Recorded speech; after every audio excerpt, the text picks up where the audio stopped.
So hiling lang namin mga lods, pray kung asan masinod kayo. Kung sino nakakita sa video ni Lord, sabihin nyo lang, nahanapin nyo agad.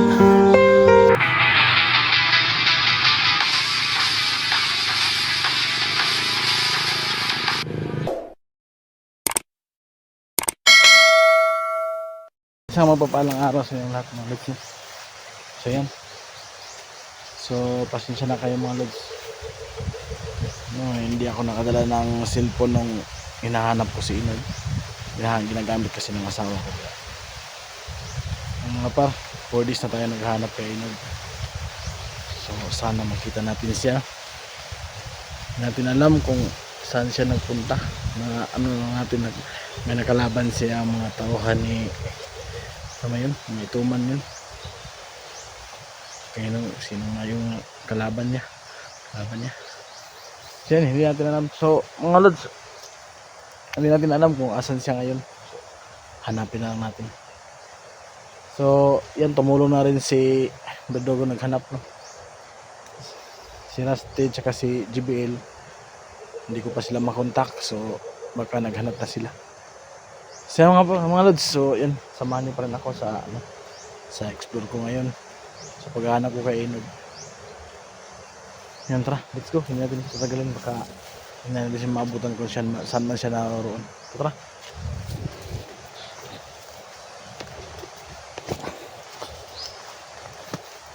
So yun ang asan kaya siya ngayon. Hindi natin alam kung saan siya nagpunta.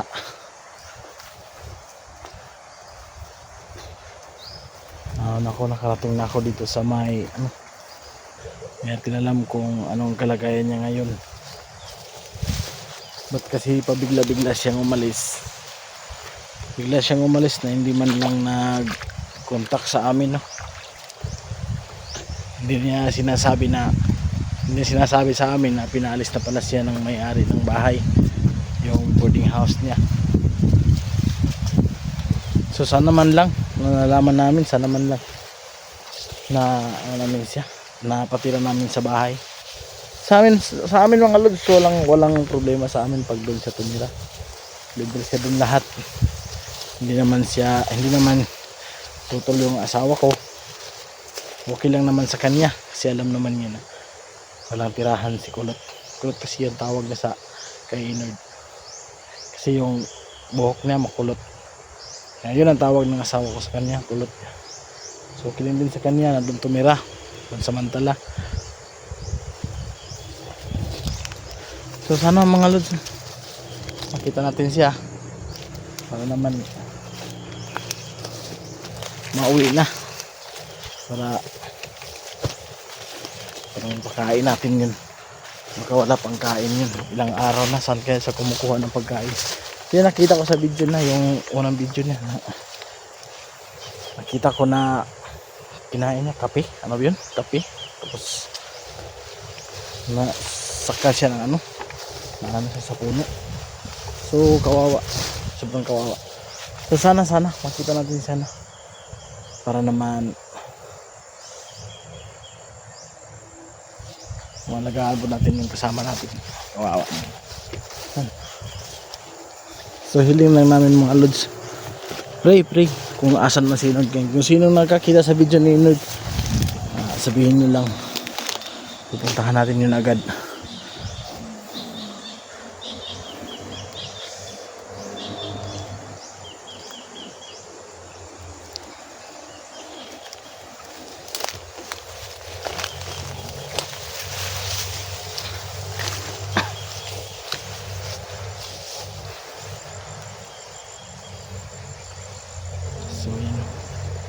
So ingat-ingat lang tayo, baka may mga kalaban. Hirap pa naman ng lugar na to. Hindi ko alam kung asan to. Hindi ko alam kung saan natin hahanapin si Inod. Pero sige lang, subukan natin siyang hanapin kung saan man yung mga lugar na pwedeng puntahan.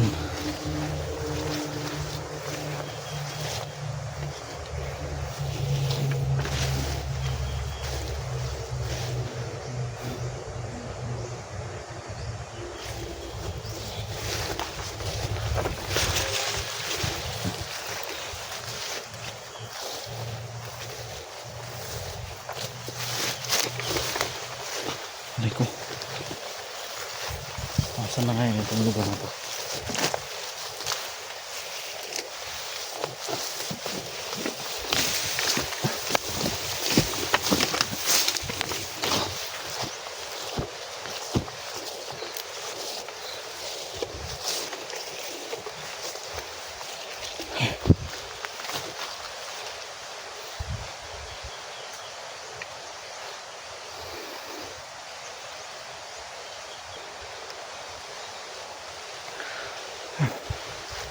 Ako naman.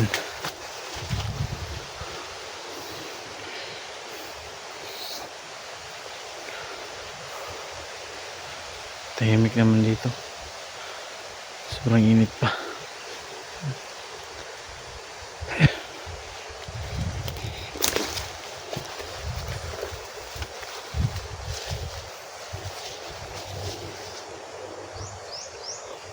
Yeah.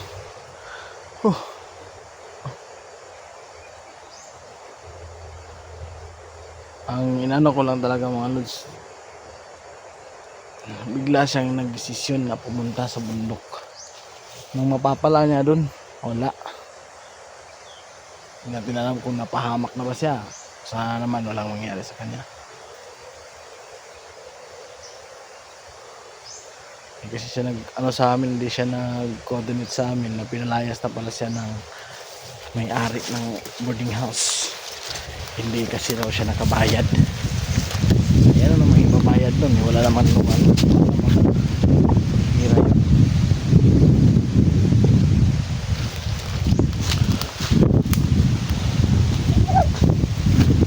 Ang hira yun. Ang ibabayad niya.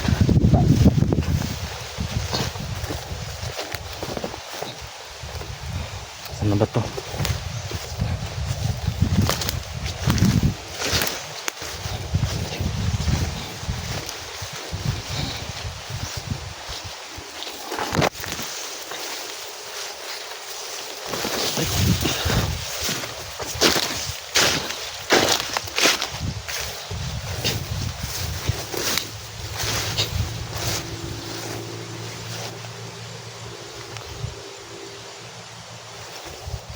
Saan kaya to?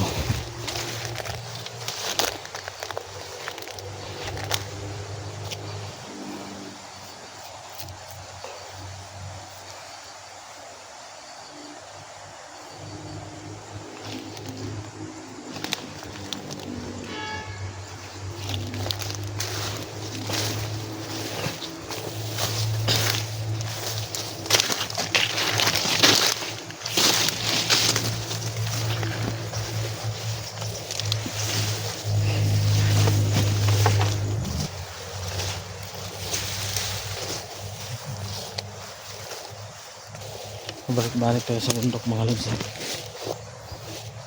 Kung saan natin makikita si Inod. Kasi natin alam kung saan yung ano na, saan siya pumunta. Sa kabila tayo dadaan.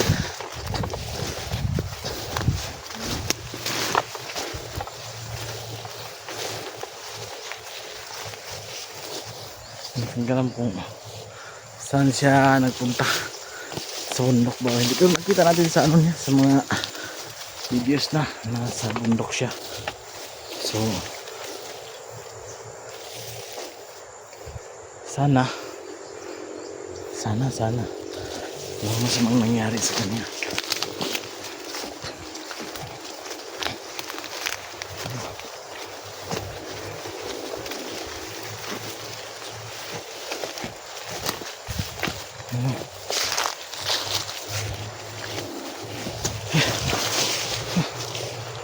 Ito pa pang hanapin ni Nord.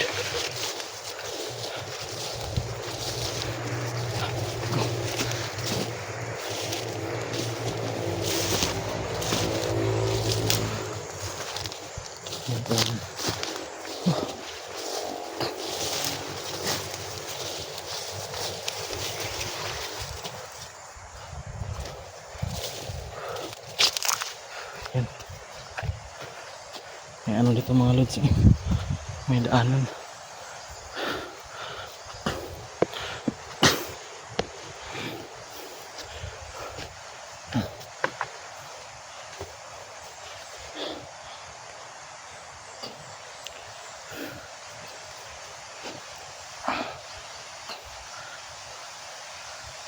Kaya hanapin yung taong yun.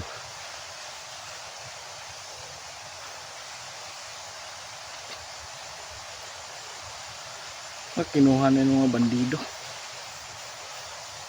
Tama pala mga lods. Yung nasagupan niya, mga tauhan ni Tinyong.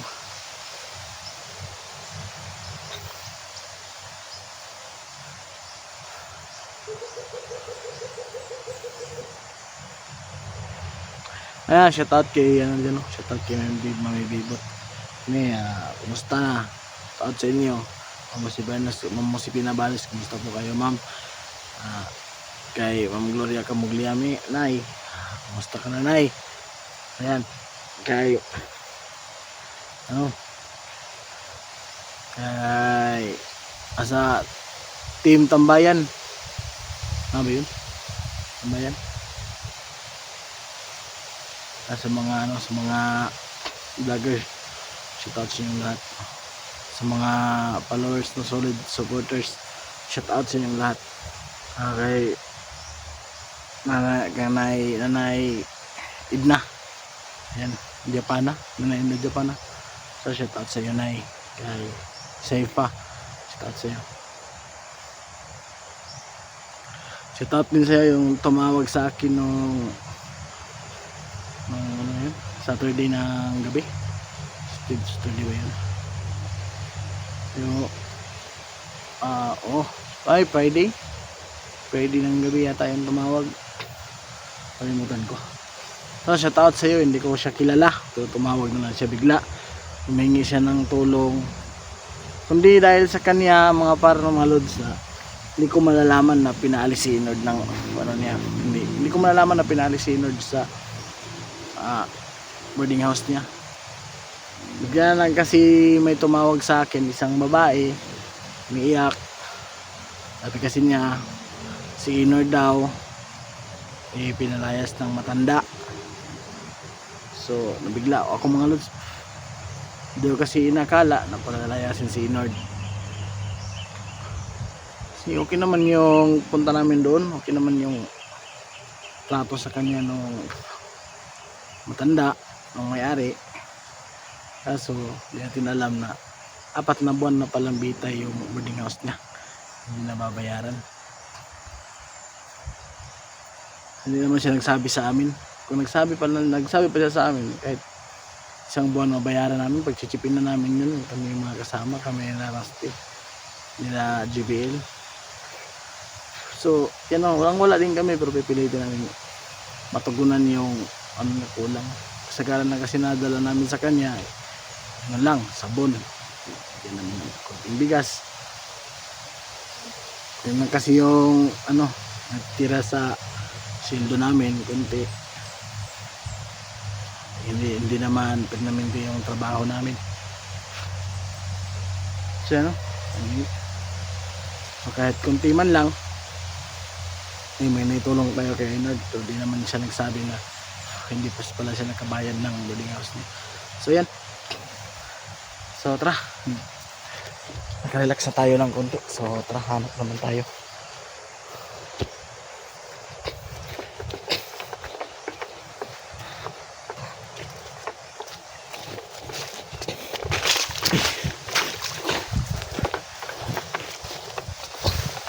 Saan ka natin siya? Dito ba tayo eh?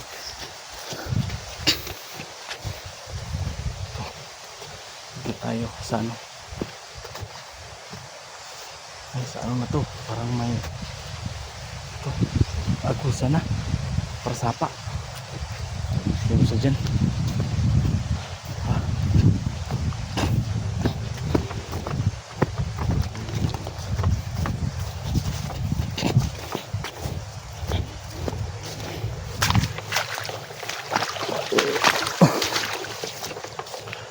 Yan. So yan mga lods, sana makita ninyo sa video ni Inord kung naasan siya. Siyempre nyo kaagad sa amin kung asan yung location na. Hindi ko kasi siya makontak. Kahapon pa ako ng tawag sa kanya.